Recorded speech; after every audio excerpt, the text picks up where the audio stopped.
Sebagai negara dengan populasi Muslim terbesar di dunia, Indonesia memiliki sejarah panjang dalam mendukung perjuangan Palestina. Dukungan ini tak hanya bersifat simbolis, tetapi juga aktif dalam berbagai forum internasional, termasuk PBB dan Organisasi Kerjasama Islam, (OKI). Di bawah kepemimpinan Presiden Prabowo, peran Indonesia semakin menonjol dengan pendekatan diplomasi yang unik dan inklusif. Namun, meningkatnya peran ini tampaknya tidak disambut baik oleh pihak-pihak tertentu, terutama AS dan Israel. Nama Prabowo Subianto yang banyak disebut sebagai sosok penting di balik tercapainya gencatan senjata ini dinilai telah mengganggu dominasi AS Israel dalam mengendalikan narasi konflik di Timur Tengah.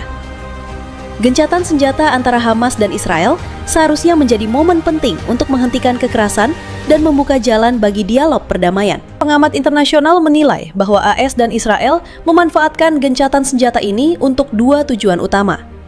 Pertama, mereka ingin meredakan tekanan internasional terhadap agresi Israel di Gaza.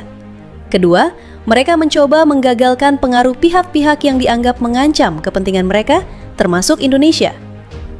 Dengan menargetkan Indonesia, AS Israel berusaha memperingatkan negara-negara lain agar tidak mencoba mengambil peran besar dalam konflik ini. Mereka ingin memastikan bahwa kontrol atas narasi dan solusi konflik tetap berada di tangan mereka. Thank you, President Trump, for that.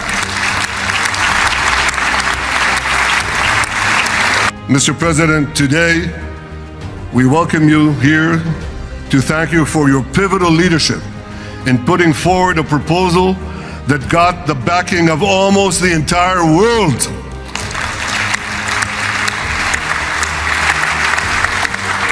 A proposal that ends the war by achieving all our objectives. Mr. President, you are committed to this peace. I am committed to this peace. And together, Mr. President, we will achieve this peace. This is the most fitting name ever named for a military operation, because a little after midnight, you really hammered them. Oh, yeah. Ada beberapa alasan mengapa Indonesia di bawah kepemimpinan Prabowo menjadi target kelicikan AS Reka Israel. Indonesia telah menunjukkan kemampuannya sebagai mediator global yang netral namun efektif. Keberhasilan diplomasi Prabowo dalam mendorong gencatan senjata ini menjadi ancaman bagi dominasi AS dalam mengendalikan solusi konflik Timur Tengah. Dukungan Indonesia terhadap Palestina tidak hanya bersifat retorika, tetapi juga konkret. Hal ini bertentangan dengan kepentingan Israel yang berusaha melegitimasi pendudukan mereka di wilayah Palestina.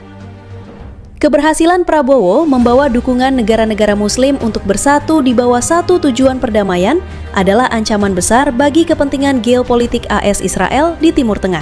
Jika benar bahwa AS Israel menargetkan Indonesia, maka ada beberapa langkah yang mungkin mereka gunakan untuk melemahkan peran Indonesia di tingkat internasional. Mereka dapat menggunakan propaganda untuk merusak citra Prabowo dan Indonesia sebagai mediator netral. Isu-isu domestik dapat dieksploitasi untuk menciptakan kesan bahwa Indonesia tidak stabil atau tidak kompeten dalam memimpin upaya perdamaian.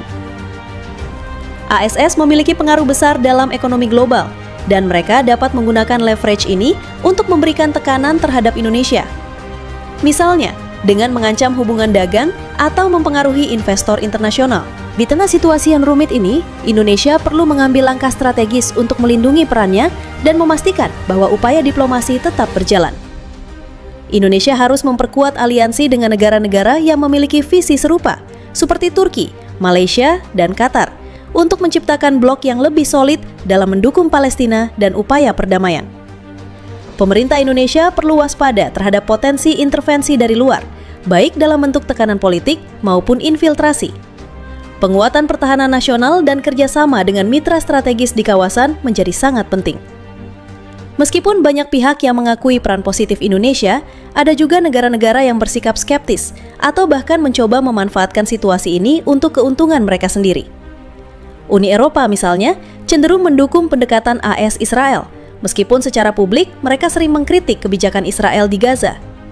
Namun, negara-negara berkembang lainnya, termasuk anggota gerakan non-blok, cenderung mendukung Indonesia. Mereka melihat keberhasilan Indonesia sebagai contoh nyata